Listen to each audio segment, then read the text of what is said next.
Welcome back, guys. I'm Jake Ellenbogen. Today we're going to be talking about Colby Parkinson and my thoughts on him going into 2024. Before we dive into it, be sure to like, subscribe, and comment. Be sure to follow me on all social media at JKBogan, including Instagram. Let's dive into it. So Colby Parkinson, for those of you who don't know, he last played in college in 2019, was drafted by the Seattle Seahawks, which I've also called tight end purgatory. There was really just not a lot of usage with him out of the Seattle Seahawks. And, this is somebody in only 2 starting seasons. He finished with over 80 receptions, 1,100 plus yards, and 12 touchdowns. And then, of course, after that, you look at what he did with Seattle. He had 1 year where he had 322 receiving yards. His career high, of course, is 2 touchdowns, which he tied, this past year. But he really wasn't utilized. And, they had Will Dissly there. They had Noah Fant. They had Gerald Everett. So plenty of guys, that could be taking away snaps, including, I believe, Greg Olsen as well. So the 25-year-old Colby Parkinson, what does he bring to the Rams? Why did they go out and get him? Let's first off start by saying this guy had 7 receptions in his first 2 years in the NFL. And then he had 50 in the last 2 years, which I still think he wasn't utilized enough.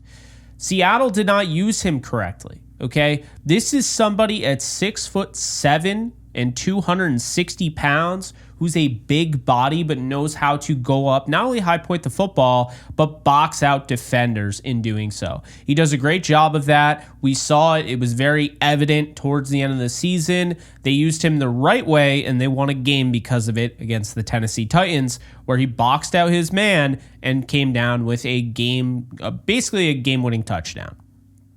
So, with Colby Parkinson and with the Rams, where's the fit? Well, first off, Shane Waldron, who was with the Rams, who's part of Sean McVay's coaching tree in a sense, went over to Seattle, and he became the offensive coordinator, okay?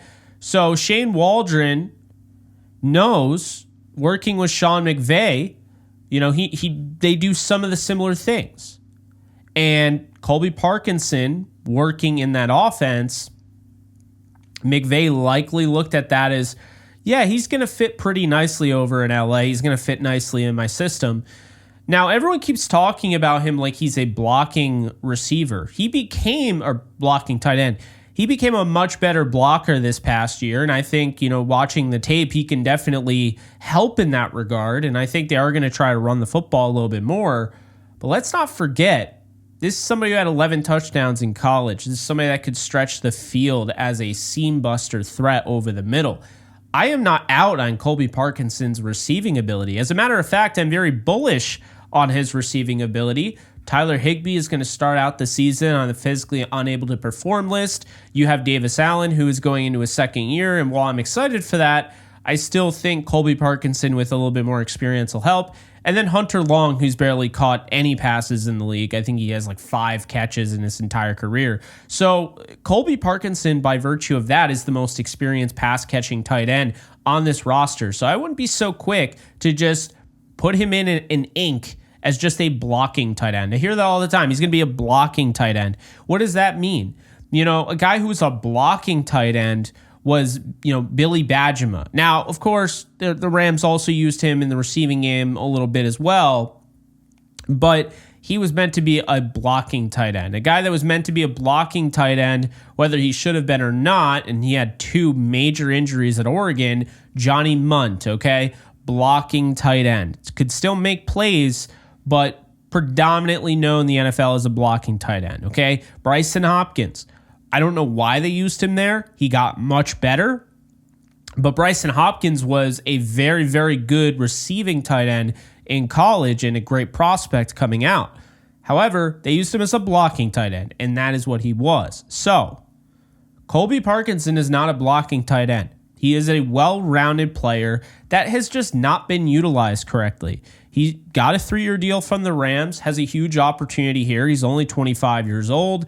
I'm really excited to see, just what this guy can do. He's got Matthew Stafford throwing him the ball. He's playing off guys like Cooper Kupp and Puka Nacua and, Tutu Atwell, who can stretch the field with his speed, and DeMarcus Robinson, not to mention the running backs, and Kyron Williams, and of course, newcomer Blake Corum, an offensive line that's going to help. And of course, when Tyler Higbee comes back, that's going to open up opportunities as well. People might look at it the other way, as that'll take away opportunities. I think Parkinson is in the driver's seat to have quite the season. I have him around 500 to 600 receiving yards, and I think that's pretty good. I mean, if you were to have a career high in receiving yards and receptions and touchdowns, that shouldn't come as a surprise. He has 57 receptions for his career. I wouldn't be surprised if he had more than that this year alone. He has 618 receiving yards. I would never rule out him going over that because I think he has the potential to do so. Will he? That's the question. And I do think more closer to 500 is more realistic, but I won't say it's impossible.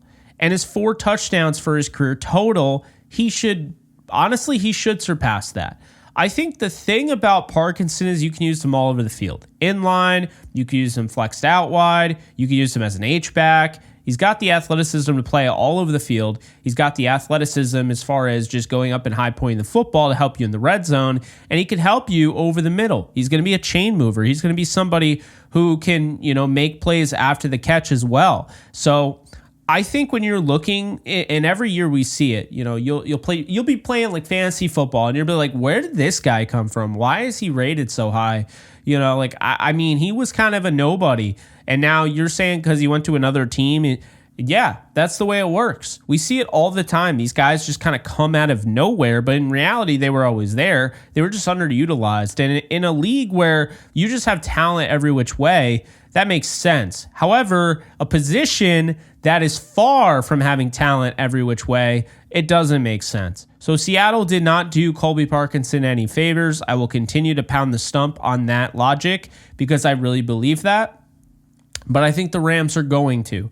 We'll see what ends up happening, but I do think he's going to end up being the starter. That's why I had him going first in this series of all the tight ends. We're probably just going to stick with Parkinson, Allen, and of course do a Higbee one, and then Hunter Long, because I think he's going to make the 53.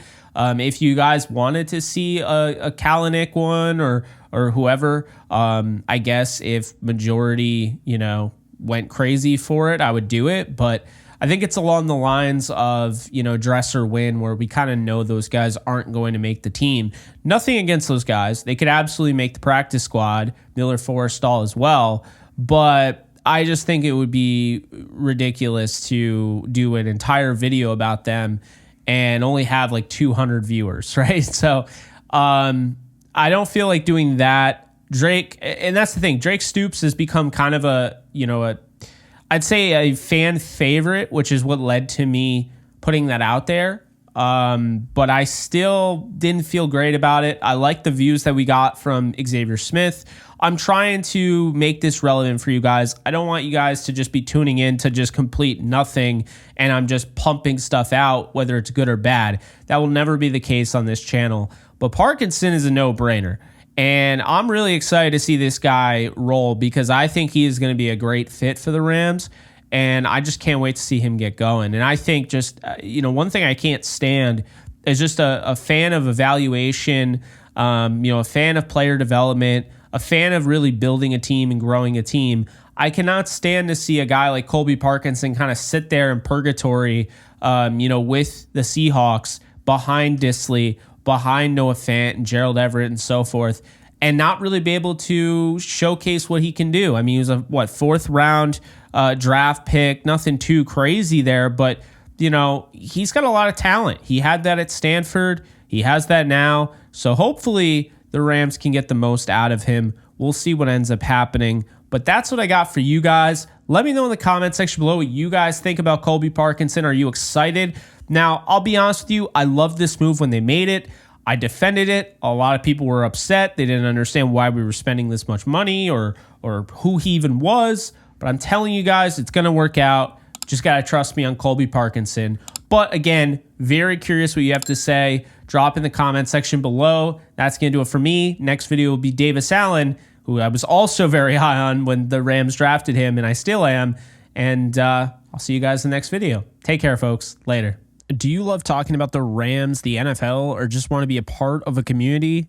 Join my free Discord server today. We're over 800 members. We got 24/7 live chat, a level 3 boosted server, the ability to call into JE Live, playing online games with us on Kick streams, toggleable alerts for when I go live on YouTube or Kick so you don't miss a live stream, and exclusive giveaways. Click the link in the description, the comments section, or the link that comes up in the video to learn more and join today.